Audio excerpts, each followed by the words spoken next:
Kwa majina naitwa Esther James, ni mwenyekiti wa umoja wa vijana wa Chama cha Mapinduzi kata ya Nyachiluma. Ndugu waandishi wa habari, nimeamua kutia nia jimbo jipya la Katoro. Ikiwa imebaki masaa machache kabla dirisha la watiania kuanza kuchukua fomu kupitia Chama cha Mapinduzi CCM, Esther James, mwanamke shujaa kutoka Nyachiluma, ametiania kugombea jimbo jipya la Katoro mkoani Geita. Sababu za kutia nia jimbo la Katoro: moja, ni kurejesha imani kati ya viongozi na wananchi.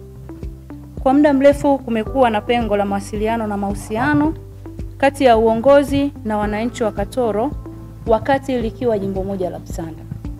Hivyo basi, nimeamua kugombea ili kurejesha mawasiliano hayo na kuwakilisha sauti halisi ya wananchi katika ngazi ya juu ya maamuzi.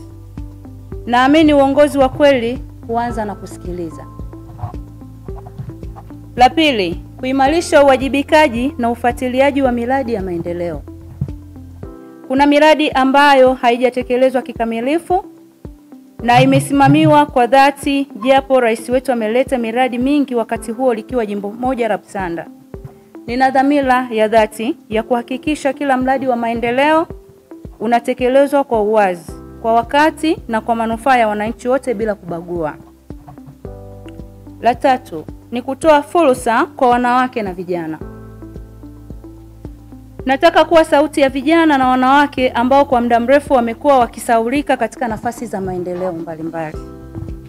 Nitapigania fursa hizo zaidi kwao katika elimu, ajira, ujasiriamali na ushiriki wa kisiasa.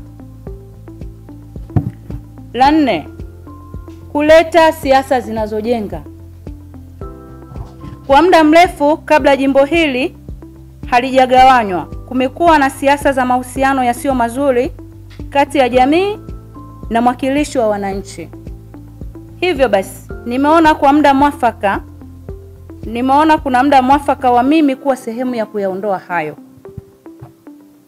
Ninatangaza nia kwa msingi wa heshima, hoja na kufuata misingi ya Chama cha Mapinduzi. Nahitaji kuwa sehemu ya kizazi kipya cha viongozi wanaojenga badala ya kubomoa.